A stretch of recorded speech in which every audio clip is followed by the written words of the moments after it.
થઈને અહીંયા જો વાટકી ભરીને સાબુદાણા લીધેલા છે. તમે અહીંયા નાના કે મોટા કોઈ પણ સાઇઝના લઈ શકો છો.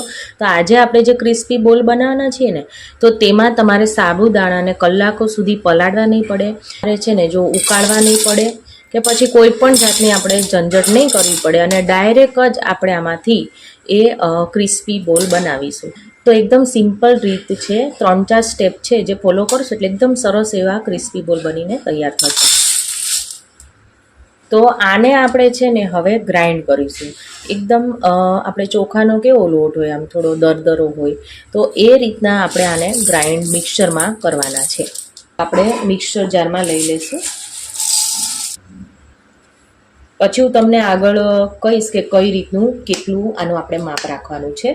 તો જો અહીંયા મેં સાબુદાણાને ગ્રાઇન્ડ કરી લીધા છે અને હું તમને દેખાડી દઉં કે કઈ રીતનો તેનો પાવડર છે. જો કંઈક આ રીતના આપણે જે ચોખાનો લોટ કેવો થોડો કરકરો હોય, બસ એ રીતના જ આપણે ગ્રાઇન્ડ કરવાનો છે. જો કંઈક આ રીતનો છે. 1 કિલો બટેટાને મેં બાફી લીધેલા છે, જેને આપણે આ રીતના સ્પૂનથી આપણે ભાંગી લેશું. હવે આમાં આપણે અધકચરા વાટેલા સિંગના દાણાનો ભૂકો છે જે આપણે એડ કરીએ. થોડું અહીંયા આદું મેં છીણીને રાખેલું છે જે આપણે એડ કરીશું. તીખા લીલા મરચાં, ફ્રેશ કટ કરેલા લીલા ધાણા, ખાંડ એડ કરીએ, સ્વાદ અનુસાર નમક, થોડો ગરમ મસાલો. જે વસ્તુ તમે આમાંથી ફરાળમાં ના ખાતા હોય એ તમારે સ્કીપ કરી દેવાનું. ઘણા ગરમ મસાલો નથી ખાતા હોતા તો એ તમારે નહીં એડ કરવાનો. અડધા લીંબુનો રસ. મેં વઘાર માટે તેલ મૂકેલું છે. ગેસની ફ્લેમ ઓન કરી અહીંયા મેં 2 મોટી ચમચી જેટલું તેલ લીધેલું છે. આ તેલ એડ કરવાથી આપણે જ્યારે વડા ખાશું ને તો તે અંદરથી કોરા કોરા નહીં લાગે, એટલે તેલ એડ કરવું ખૂબ જ જરૂરી છે. તેલ સરસ આવી ગયું છે તો થોડું આપણે આખું જીરું એડ કરીએ અને ગેસની ફ્લેમ અહીંયા આપણે બંધ કરી દેવાનું છે. સાથે ચપટી હિંગ, થોડો હળદર પાવડર અને મીઠા લીમડાના પાન. અને આ વઘારને આપણે તરત જ આપણે જે આ બટેટાનો માવો તૈયાર કર્યો છે તેની ઉપર આપણે રેડીશું. જો તમે હિંગ ના ખાતા હોય તો તમારે નહીં એડ કરવાની. થોડું આપણે ધાણા જીરું પાવડર એડ કરીએ. આનાથી ટેસ્ટ ખૂબ જ સરસ આવશે. અને હવે અહીંયા આપણે જે સાબુદાણાનો જે આ પાવડર કરીને રાખ્યો છે એ આપણે થોડો થોડો કરીને એડ કરતા જશું. તો આમાંથી પહેલાં આપણે અડધો એડ કરી દઈએ અને કેટલો આમાં જોશે ને હું તમને હમણાં કહી દઈશ. અને હવે બધી વસ્તુને આપણે હાથેથી જ મિક્સ કરી લેવાની છે. તો જો અત્યારે છે ને તમારે થોડું ટેસ્ટ પણ કરી લેવાનું. કંઈ ઓછું લાગતું હોય તો અત્યારે એડ કરી દેવાનું. અત્યારે છે ને મને કંઈક આ રીતનું ઢીલું જણાય છે. જો આ રીતના આપણે બોલ વાળીને જોશું, એકદમ ઢીલા ઢીલા જણાય છે. તો હજી આપણે જ્યાં લોટ છે ને એ બધું એડ કરી દઈશું અને ફરીવાર આપણે બધું મિક્સ કરી લેવાનું છે. હું તમને આનું હમણાં ટેક્સચર પાછું દેખાડી દઉં કે કઈ રીતનું કેટલું કઠણ રાખવાનું છે, ત્યારે જઈને આ તેલ નહીં પીવે. બાકી ડાયરેક્ટ આપણે બટેટાને તેને કોઈ પણ આપણે વસ્તુમાં કોઈ પણ આપણે સ્લરી બનાવીએ એમાં ડીપ કરીને પછી તળવામાં આવતા હોય છે, પરંતુ આપણે ડાયરેક્ટ આને તળવાના છીએ. તો અહીંયા કેટલું આપણે કઠણ રાખવું તે ખાસ આ જોવાનું છે, કેટલું આપણે કઠણ રાખવાનું છે.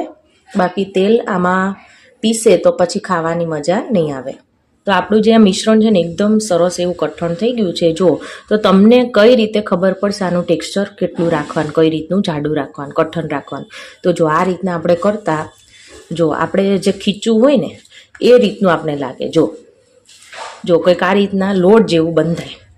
જોયું તમે? જો આ રીતનું થાય એટલે સમજવું એકદમ સરસ એવું આપણું જે આ મિશ્રણ છે એ તૈયાર થયું છે. તો આટલું કઠણ આપણે આમાં મિશ્રણ રાખવાનું છે. બધું સરસ મિક્સ થઈ ગયું છે. તો આને તમે ચાહો તો તમે ટિક્કી પણ આને વાળીને ખાઈ શકો છો. જો આ રીતના કંઈક ટિક્કી તમે બનાવી શકો છો અને આને તમે સેલો ફ્રાય કરીને પણ એન્જોય કરી શકો છો. પરંતુ બોલ બનાવવાના છીએ તો મીડિયમ સાઇઝના હું બધા બોલ છે એ વાળી લઈશ. જો કંઈક આ રીતના. તો આને આપણે કંઈક અલગ ફરાળી લોટમાં કંઈ ડીપ કરવાના નથી, સીધા તળવાના છે. જો તો આ થોડોક મને મોટો લાગે છે તો હજી થોડો હું નાનો બનાવીશ. જો કંઈક આ રીતના આપણે બધા બોલ છે એ તૈયાર કરી લેવાના છે.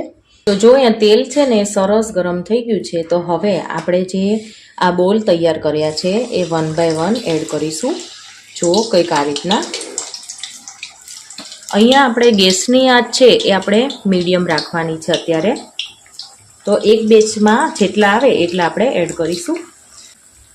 ના આપણે આમાં ઈનો કે સોડા કોઈ પણ વસ્તુ એડ નથી કરી, છતાં એકદમ સરસ એવા બનીને તૈયાર થશે. તો હવે આપણે થોડા આને આપણે પલટાવીશું અને ગોલ્ડન બ્રાઉન કલર આવે ત્યાં સુધી આપણે આને તળવાના છે.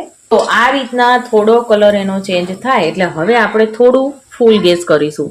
એટલે ધીમા તાપે આપણે પહેલાં તળ્યા એટલે અંદરથી પણ સરસ એવા ચડી ગયા હોય.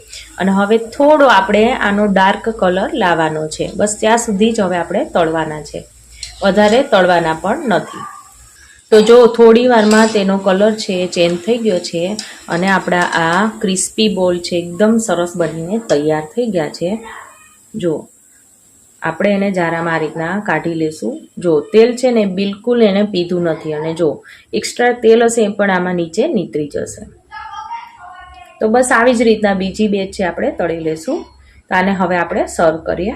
આપણે ફરાળી કોઈ પણ વાનગી જેવી કે આપણે ફરાળી હાંડવો બનાવીએ, ફરાળી ઢોકળા બનાવીએ કે પછી ફરાળી આપણે બટેટા વડા બનાવીએ કે પછી આપણે ક્રિસ્પી વડા બનાવીએ તો તેની સાથે આપણે આ રીતની ચટણી ખાઈ શકાય છે. તો તેના માટે જો અહીંયા મેં આ ડાળખા સહિત જ કોથમીર છે ધોઈને લઈ લીધેલી છે. તેની સાથે અહીંયા મેં થોડું આદું લીધેલું છે અને 2 નંગ જેટલા મરચાં લીધેલા છે. સાથે અહીંયા આપણે થોડા સિંગ દાણા એડ કરીશું. સ્વાદ અનુસાર નમક. અહીંયા આપણે છે ને તીખો અને ખાટો મીઠો ટેસ્ટ એવો લાવવાનો છે. તે માટે થઈને અહીંયા છે ને હું 1 ચમચી ભરીને ખાંડ એડ કરી રહી છું. તો તમારે ખાટી મીઠી ના બનાવી હોય આ ચટણી તો તમે ખાંડને સ્કીપ પણ કરી શકો છો. અને અડધા લીંબુનો રસ એડ કરીએ. તો ફ્રેન્ડ્સ આ રીતની ચટણી ખાવાની ખૂબ જ મજા આવે છે. તો આજે આપણે ફરાળી ક્રિસ્પી બોલ્સ બનાવવાના છીએ અને આ ચટણી સાથે હોય તો ખૂબ જ ખાવાની મજા આવે. 1 થી 2 ચમચી જેટલું જ આપણે પાણી એડ કરીશું. બસ હવે બધી વસ્તુને આપણે ગ્રાઇન્ડ કરી લેવાની છે. તો મારે આ ચટણી છે ને થોડી લિક્વિડ ટાઈપ જોતી હતી એટલે મેં ફરીવાર છે ને જો અડધા ગ્લાસ જેટલું પાણી એડ કર્યું હતું અને તમે અહીંયા રિઝલ્ટ જુઓ કે આ રીતની આપણે ચટણી બની છે. જો ના બહુ પાતળી છે કે ના બહુ ઘાટી છે. જો આ રીતની ચટણી એકદમ સરસ એવી બનીને તૈયાર થઈ છે. તો તમારે જાડી કે પાતળી જેવી જોઈએ એ પ્રમાણે તમે પાણી એડ કરીને એડજસ્ટ કરી શકો છો. તો આપણી ચટણી છે તૈયાર.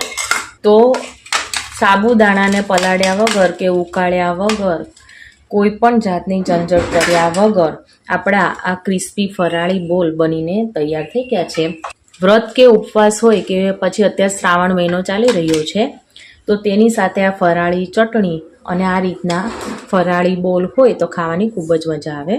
તો હું તમને અંદરથી પણ દેખાડી દઉં. જો ક્રિસ્પી છે ઉપરથી અને અંદરથી એકદમ પોચા. જો જોતાં જ ખ્યાલ આવી ગયો હશે તમને. અને આને હવે આપણે ચટણીમાં ડીપ કરીને ખાવાનું તો ખૂબ જ મજા આવે છે આ બોલ ખાવાની. તો એકવાર જરૂરથી આ બોલ બનાવજો, તમને બધાને ખૂબ જ ભાવશે. તો ફ્રેન્ડ્સ આજની મારી આ ફરાળી ક્રિસ્પી બોલની રેસીપી ગમી હોય તો મારી ચેનલને સબસ્ક્રાઈબ, લાઇક અને શેર કરવાનું ના ભૂલતા. તો આપણે ફરીવાર મળીશું એક નવા જ ઉપયોગી વિડીયો સાથે. Thank you for watching.